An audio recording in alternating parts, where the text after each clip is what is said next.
Om Gurureva Ghati Gurumeva Bhaje Gurunaiva Sahasmi Namo Gurave Na Guruv Paramham Shishurasmi Guruhu Matirasti Guru Mama Pahi Guru सच्चिदानन्दरूपाय विश्वोत्पत्त्यादिहेतवे तापत्रयविनाशाय श्रीकृष्णाय वयं नमः। कृष्णाय वासुदेवाय हरये परमात्मने प्रणतः क्लेशनाशाय गोविन्दाय नमो नमः। यं प्रव्रजन्तमनुपेदमपेदकृत्यं द्वैपायनो विरहकातर आजुहाव पुत्रेदि तन्मयतया तरहोऽभिनेदुस्तं सर्वभूतहृदयं मुनिमानतोऽस्मि नारायणं नमस्कृत्य नरं चैव नरोत्तमं देवीं सरस्वतीं व्यासं ततो जयमुदीरयेतः। सर्वेभ्यः नमस्कारः. We are seeing Srimad Bhagavada Mahapurana and we are seeing Canto 7 in it. And in my last video, we saw that Hiranyakashipu, he decided himself to kill his own son Prahlada because no one else can kill his son. So he decided to kill his son himself. And he tried his best to kill his son by using his soldiers, through the way of the soldiers, but he could not kill him. So he decided to kill his son himself. And he asked that, who gave you all this strength? And Prahlada said, not only for me, my father, even for you, your strength also is dependent on that Bhagavan Sri Hari. And he got very angry, and Hiranyakashipu asked Prahlada that, is your Hari present in this pillar? And Prahlada said, yes, he is there. I can see him, and he worshipped that pillar. And Hiranyakashipu just jumped out from his throne and gave a hard blow on that pillar. And Bhagavan Sri Hari, in the form of Narasimhamurti, he appeared, he emerged from that pillar. And with a very loud roar, it could be heard in the three worlds, and all the devas, all the rakshasas, even the pitars, the rishis, Lord Brahma, Parameshwara, everyone is assembled in that assembly hall of Hiranyakashipu. And no one is brave enough to go near the Narasimhamurti Bhagavan. Narasimhamurti Bhagavan, he killed Hiranyakashipu. He just tore his torso, putting him on his thigh, and tore him and killed Hiranyakashipu. It was the place where it is not inside or outside. It was on the threshold of that assembly hall. It was not on the sky or on the earth. He put him on his lap, and he did not use any other weapon. He killed him with his own powerful claws. Like that, he killed Hiranyakashipu, and he put him aside, and he killed all the other asuras who are also the supporters of Hiranyakashipu. But still, he could not control his anger. Narasimhamurti Bhagavan could not control his anger. The blood is just dripping out from from his body, that is by the blood of the asuras, or from all over the hair. There were droplets of blood. He just sat on the throne of Hiranyakashipu, and all the devas and everyone praised him, but still he could not, no one could calm him down. And at this situation, Lord Brahma said to Prahlada, Tada swapitare kubidam prabhum prashamaya upehi. You go near him and just assuage him, calm him down, pacify him, because he is so angry by killing your father and all the Ashuras. So no one could go near him. Even at one time, Sri Devi feared to go near Bhagavan. Even she was afraid of going near him. And at that situation only, Lord Brahma asked Prahlada to go near him, pacify him. Prashamaya upi, he go near him and pacify him. And young Prahlada, he just, with his folded hands, he went near Bhagavan and just seeing Bhagavan just eye to eye. He was not afraid of all this. He just seeing him eye to eye, and he went near Bhagavan, saw him, saw his face, and just prostrated on the feet of Bhagavan completely. And Narasimhamurti Bhagavan just grabbed his shoulders and just lifted him up. In Prahlad, he lifted him up. And Narasimhamurti Bhagavan, he just got hold of Prahlada and lifted him up, saw his face, and just kept his palm on his head and blessed him. And tears streamed down from the eyes of Prahlada. It was the tears of joy, bliss, ecstasy, bhakti, everything combined together. Just tears were streaming out from his eyes. And he just said to Bhagavan, it's a very beautiful hymn, but I cannot include the entire hymn in this very short period. So I have selected some of the verses which I felt or I enjoyed reading. Prahlada said, even Brahma or Parameshwara or the rishis could not assuage you. They were all dominant in the sattva guna. Even they cannot pacify you. But I am an asura who is dominant in the tamasic nature and the rajasic nature. I do not know how far I will be able to pacify you or assuage you. But I have that confidence that you do not have any discrimination between a bhakta or a rakshasa or a ashura or a deva. You do not have that discrimination at all. With that confidence in mind, I will praise you and I will pacify you. But that intention only I have come near you. I am not fearful of this form. I am not fearful of your form, because whenever you take avatar, you take for the welfare of this entire world. You do not take avatar to fear anyone, to give fear to anyone, even to the asuras. You take it for a purpose, for that is for the welfare of this world. So the great men or the wise rishis, they worship or they meditate on this fearful form of you, so that their fear will be erased from their mind. So I am not afraid of your form. And Prahlada said that, but I am afraid of one thing. I am afraid of this samsara, and I am bound in this samsara, and that too surrounded by these asuras. I want a relief from it. I want to take refuge in your fate.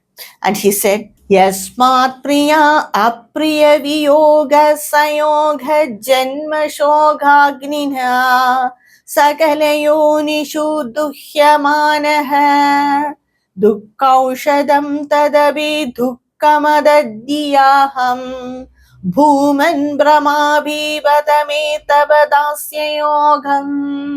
I have taken many births in the wombs of different species, as animals, as worm, as an asura, as a human being. Many births I have taken. So because of that birth, whenever there is separation and a joining time, I have experienced the sukha and dukkha, everything.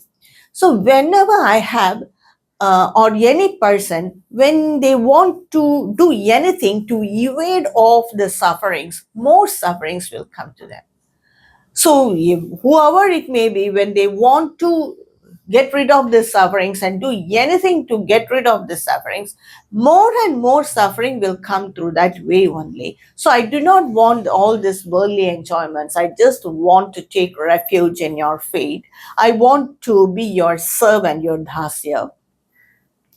Though whoever in this world, if they suffer, they get relief only from you, but they get it through different agents, that's all.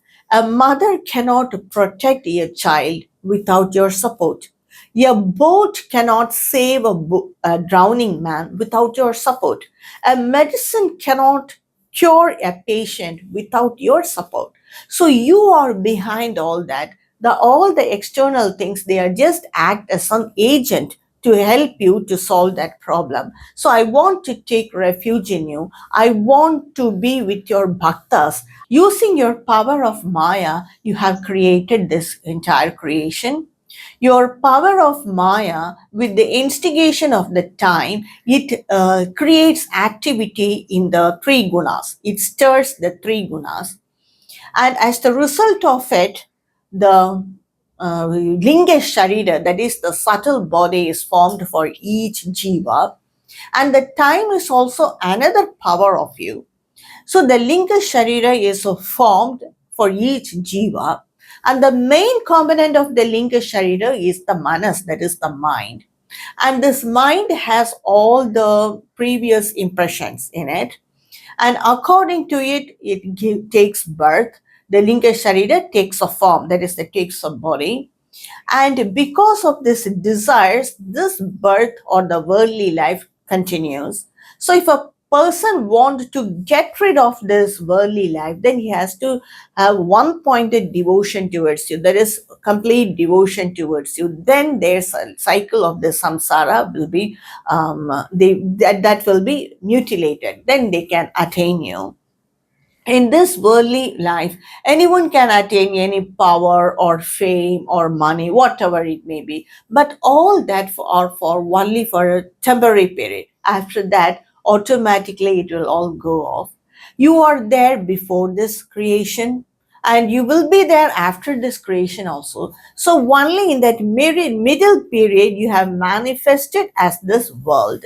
So you are the causal as well as the manifested state. You are there in the causal as well as in the manifested state. You are that who has manifested at this universe. So there is no meaning in seeing difference between one person and another, because any person or any species or anyone is your manifestation.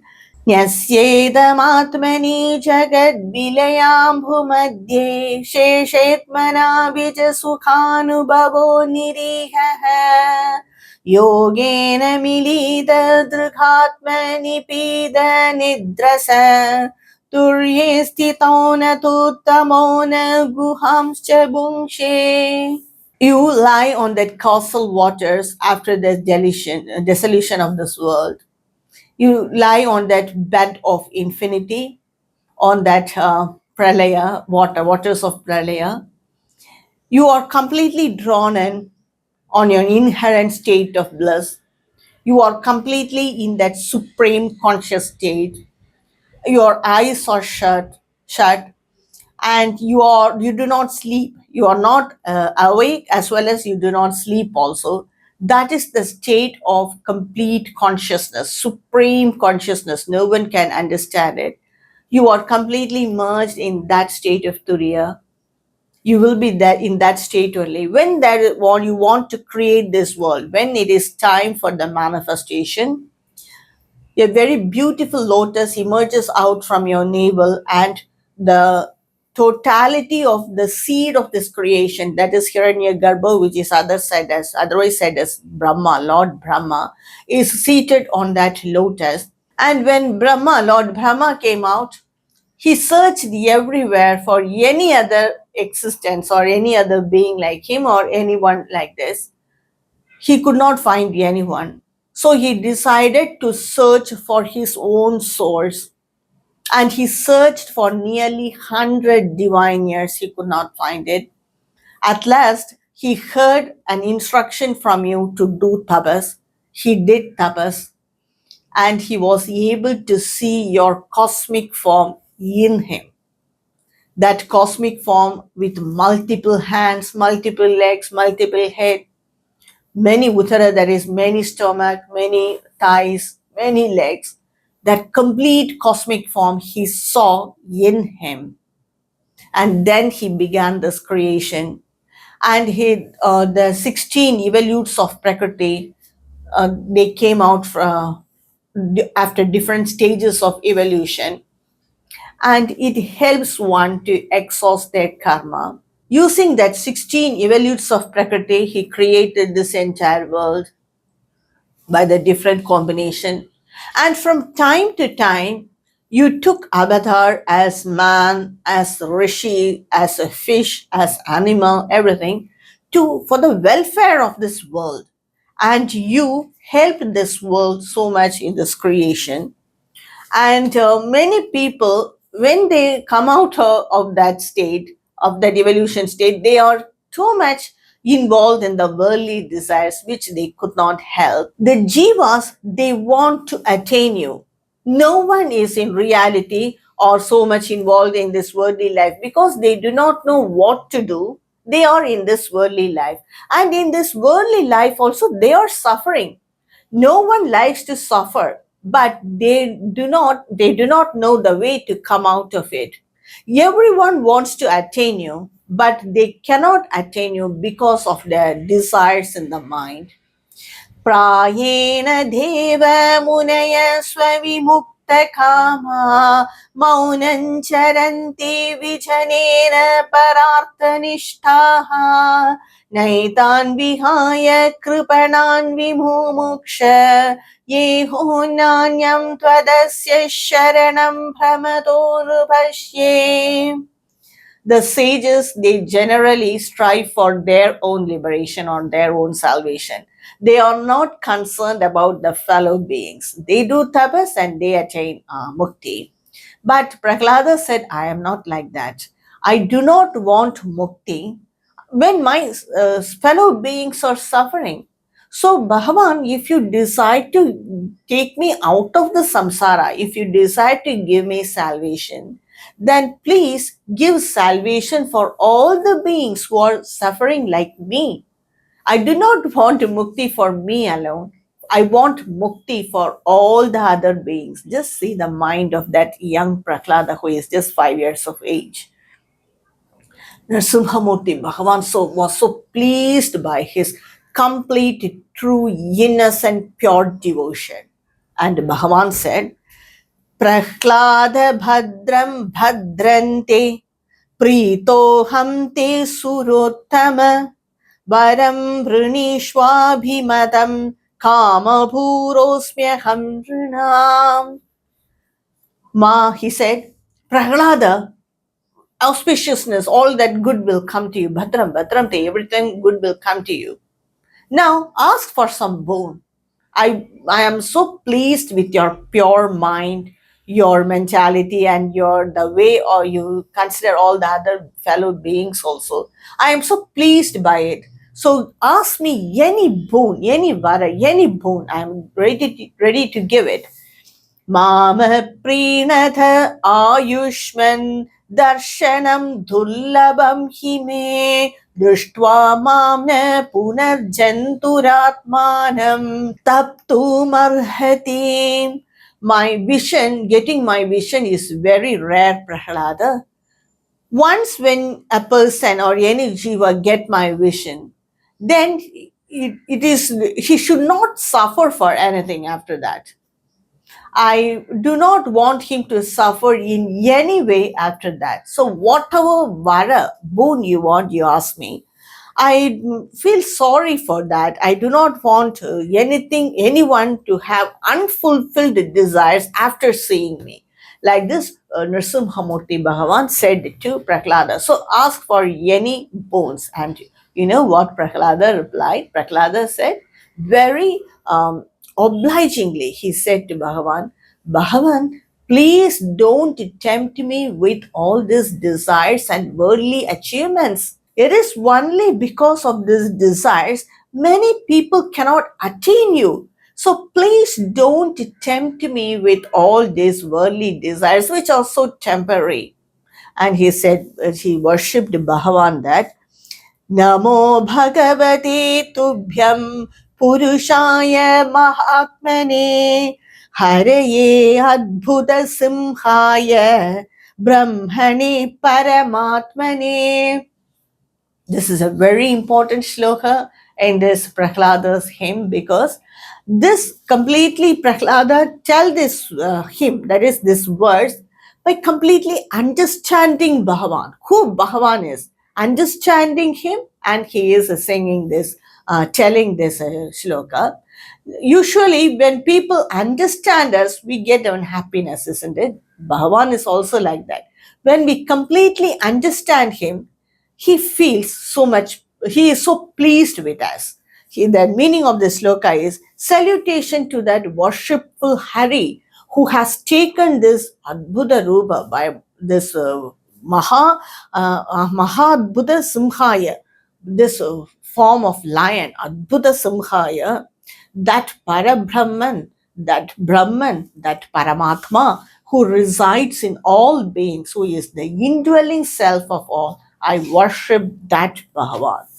And Bhagavan said, Naikanti no me mai jhatmihashish ashasade mudrachaye भवद्विधाः अथापि मन्वन्तरमेतदत्र दैत्येश्वराणामनुभुङ्क्ष्व भोगान्. The wholehearted devotees like you, they do not long for any worldly desires, I know that. Yet I bless you, my dear son Prahlada, for this one manvantra you will rule over the asuras, and you will enjoy all the power, facilities, and luxuries connected with that power of the ruler of the Asuras. Kathamadhiya jushamana priyastvamavesha mamatmani santamegham sarveshu bhudeshvadi yajnamisham yajnasvayogena cha karma hindran. So practice hearing my leelas. You must be always think of me in your mind, about me. Install me in your mind. Myself, the Lord of all, the indweller in all beings, the bestower of the fruits of all the yajnas. Worship me by dedicating all your actions in me. In that way, no karma will bind you.